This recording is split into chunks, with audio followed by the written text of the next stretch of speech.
Good evening, everyone, and welcome to the last chapter for this term. We're going to be talking today, today about agricultural trade policy, preferential trading agreements. I'm going to go ahead and click forward so you can hit those learning objectives and copy them if you want to take a screenshot.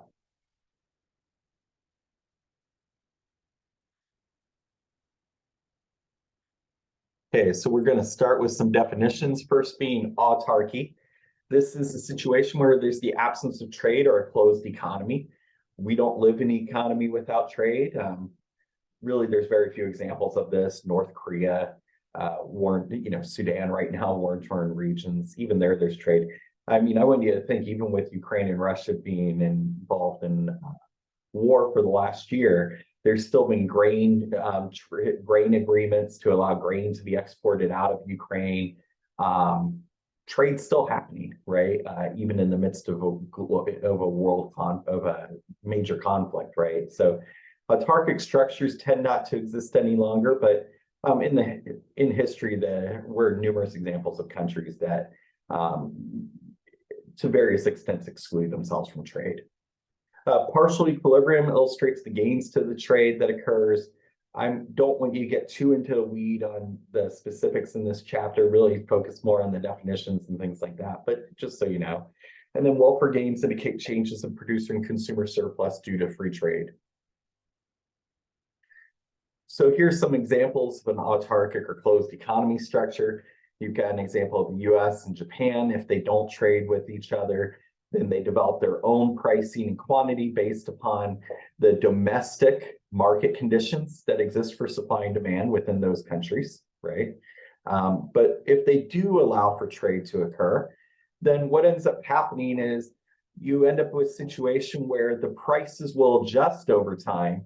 So what we'd see happen in the US is that the price would go up over time to reflect the new equilibrium world price, and the prices in Japan would fall, right? Because think about it this way, if producers in the US are seeing lower prices and they can ship the product to Japan and make more money even after accounting for the cost of shipment, right? So remember, they do have to pay to ship the product.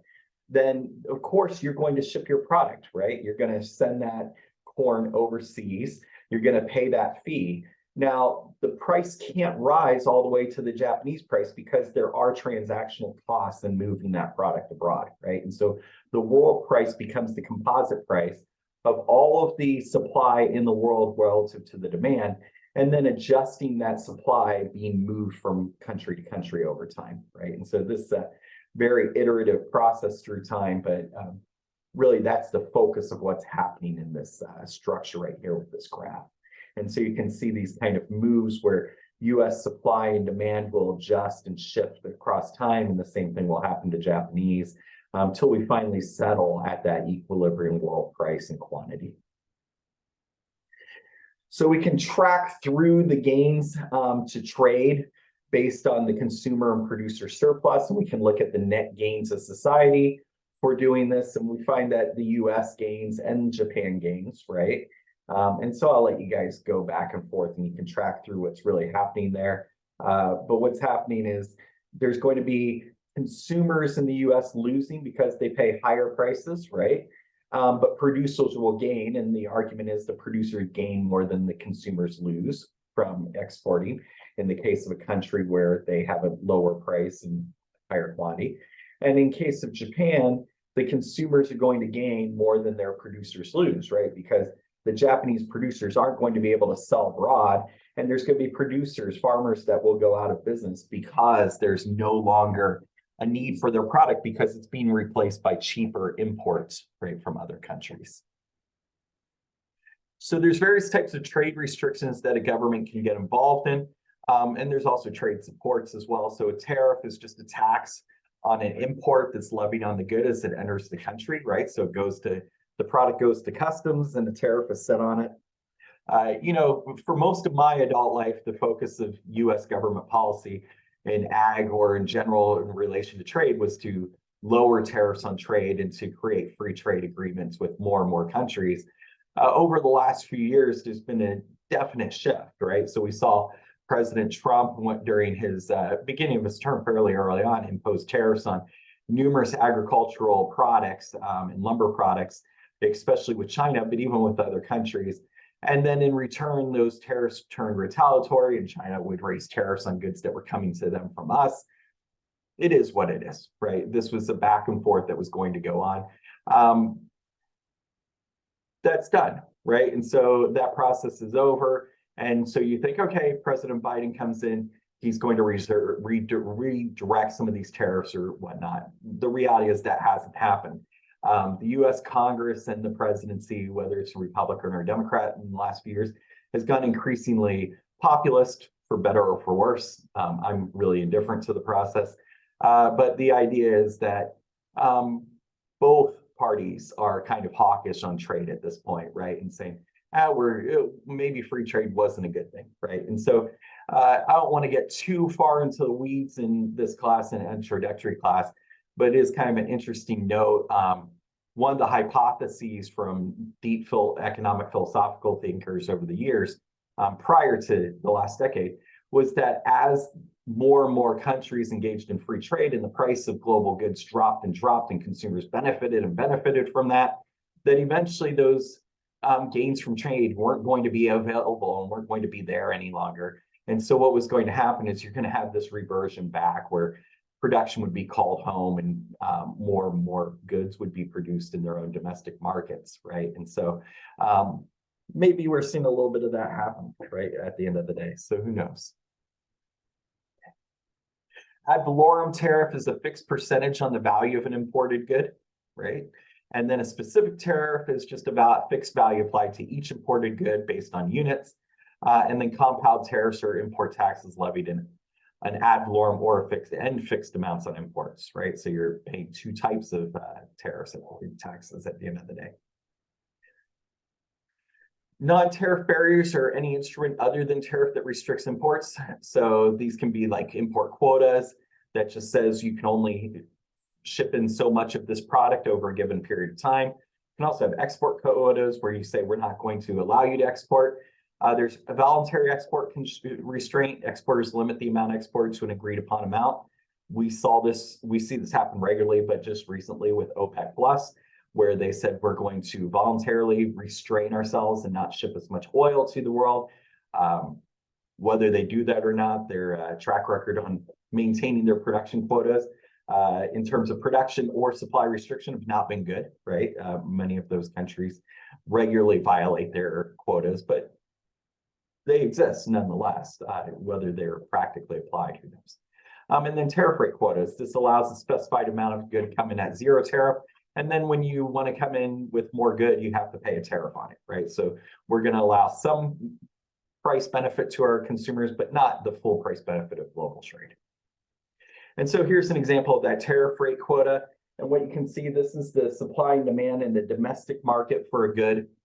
And so if the supply and demand intersects at that price of 300 and a quantity of 30 units, if the world price was to exist, then and there was no tariff and or whatnot, then that price would actually fall to 100. And you'd see those producers in the domestic market going from 30 units of production to 10 units. They'd lose 20 units of production. In return, though, the consumers would go from 30 units of consumption to 50 units, and they would gain that 20 units, right? And so if the government then implies that there's going to be a tariff, whether it's at tariff level 1 or 2, if there's a tariff at level 2, then the price would go up to, let's call that 150 on that E line, right? On that line where the E intersects it. And so we'd see an increase in the amount of domestic production, right? The supply on domestic would go from 10 to 20 to really 10 to, what is that, 15, right? And consumption would then drop from 50 to 45. And we can go up to that second tariff level and see that as well. So what are some various export policies that exist? We can subsidize exports. That means that the government makes a direct or an in-kind payment to an exporter to stimulate that export sale. The government's like, we want you to be able to sell your good abroad, right? This not necessarily a free trade tactic. In fact, World Trade Organization rules really don't allow export subsidies to exist. The U.S. got trapped caught in doing this a few years back with cotton subsidies. Brazil fought the U.S. in WTO courts and they won their case. And so for there was almost a decade, just under a decade period of time where the U.S. was making tens of millions, if not $100 million payment to Brazilian cotton farmers to pay off basically the fact that they were offering export subsidies. So we were paying our farmers to produce cotton and ship it abroad. And then on top of that, we were paying Brazilian farmers because we did that, right? So I forget what year it was, but when that farm bill came up, I think it was the 2018 farm bill, that was actually removed those cotton subsidies because it was costing the U.S. government a lot of money. Market access program provides cash or commodities to trade promotion associations to partially offset costs of market development in other countries. And the justification for these export policies allows for disposal of surplus product or allows them to retaliate against other countries or encourage policy reform by trading partners. So, trade is very nuanced. I mean, this chapter in an introductory course really isn't going to get into all the different things that occur, but trade is really a reflection of what's going on in a country. I give you some examples. In the United States, what's happened over time is that, let me date myself a little. A few decades back, all the rage for health was chicken breast, right? And so how many breasts are there per chicken? There's 2. And so what was happening is the US was basically producing chickens to feed the demand for chicken breasts. What's funny is maybe not as healthy, but right now there's only 2 wings and they're really small. And so a lot of what's been driving chicken production in the US is actually wings, right? And so the demand from commercial restaurants for wings to be consumed by the public is through the roof.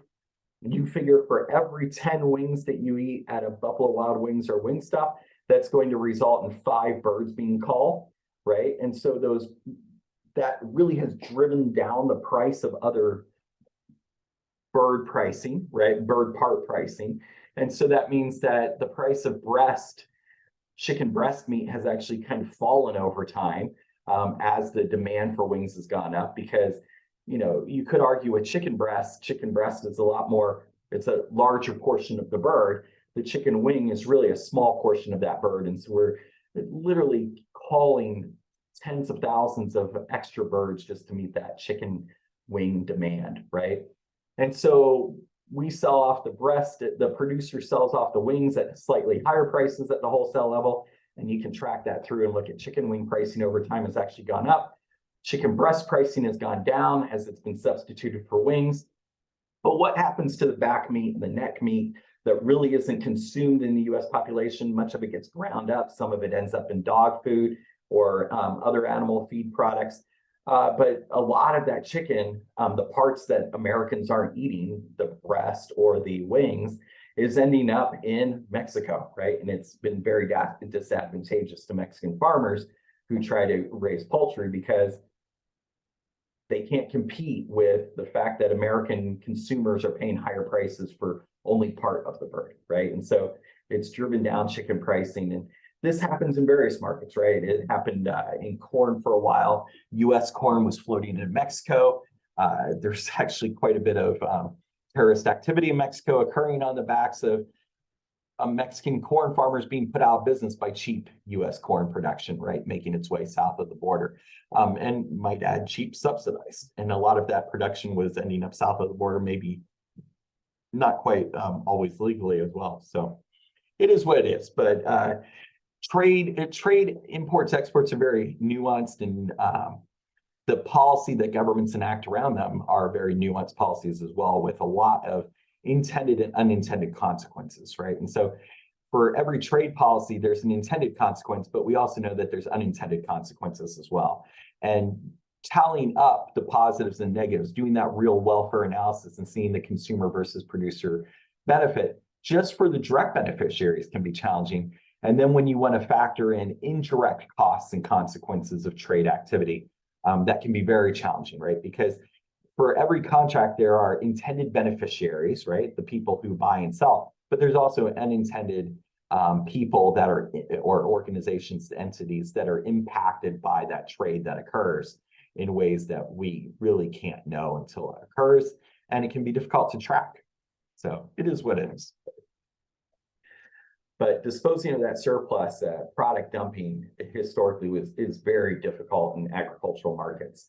There is a line of reasoning that a lot of times we ship product to a country that's less developed to help with their food problems, right? Their food insecurity or their famine. And what we're really doing is putting out of business their local producers, right? And that can be very challenging for producers in those smaller countries with less clout, shall we say. So some of the trade policy, ag trade policy making bodies, the General Agreement on Tariffs and Trade, which ceased to exist in '94 and was replaced by the WTO. But their goal post-World War II was to liberalize trade and stimulate economic growth. And it was, a lot of GATT countries involved. The WTO was created. Most countries in the world are members of the WTO now, but not all. It was created to open up world markets and serve as a dispute settlement forum for trade, right? So that especially less powerful countries could come in and argue their case in a fairly non-biased venue, right? To say, hey, this bigger country is picking on me, they're dumping product, they're subsidizing their own production, and all sorts of things. They're putting in place rules that we can't compete with, is another example.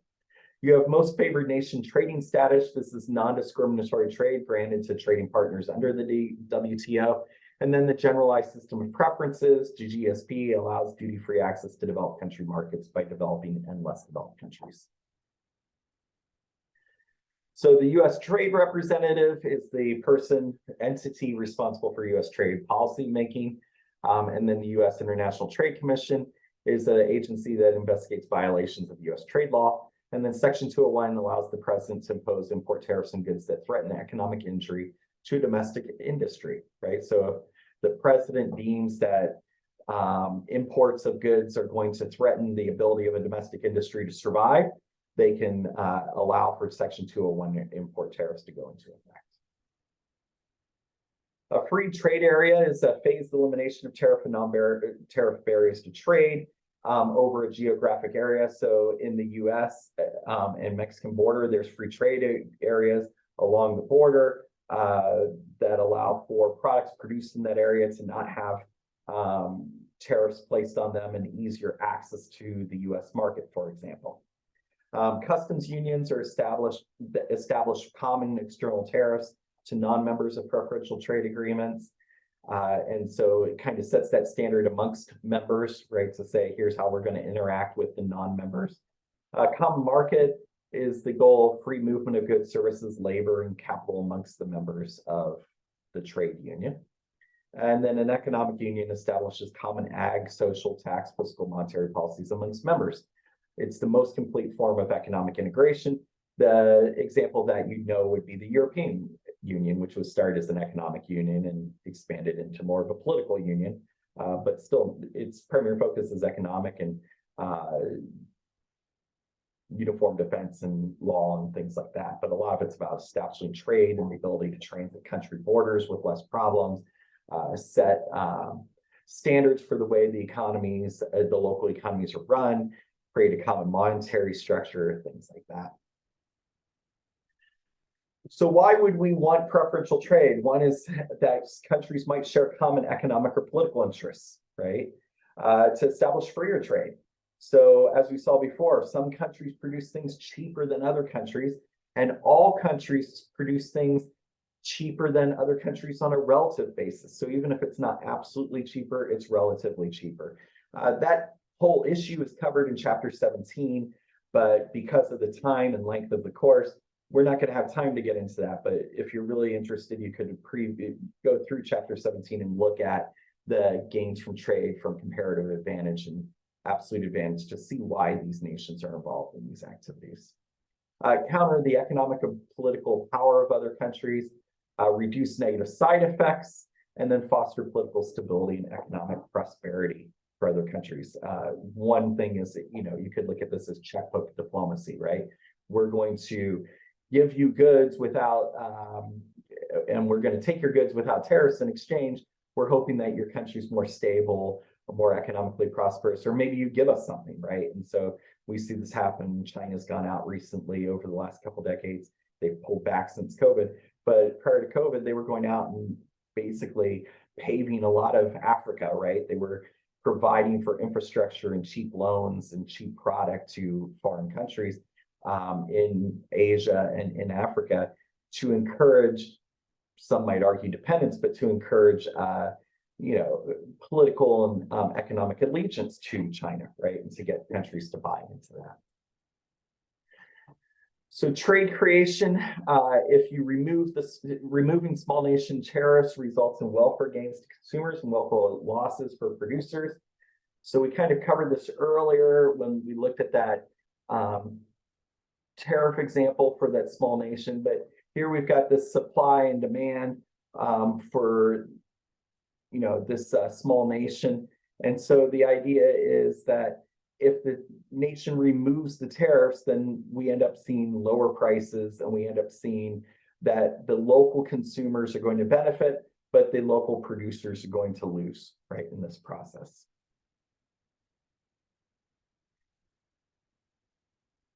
Okay. So the reduction in global welfare, since production shifts from more efficient non-members to less efficient member producers, a small nation importer gains when losses from tariffs exceed their tariff revenue, right? So anyway, I'll let you guys go through that. So static effects, short-run impacts due to the elimination of tariff and non-tariff barriers. And then the dynamic effects of this preferential trade are the long-run impacts due to increased competition, economies of scale, investment in efficient resource allocation and usage. The argument is that dynamic effects are observed to exceed static effects and believed to be a major benefit to member countries to forming a preferential trading agreement, right? So these long-run impacts are going to benefit us more than the short-run costs of having free trade or preferential trade.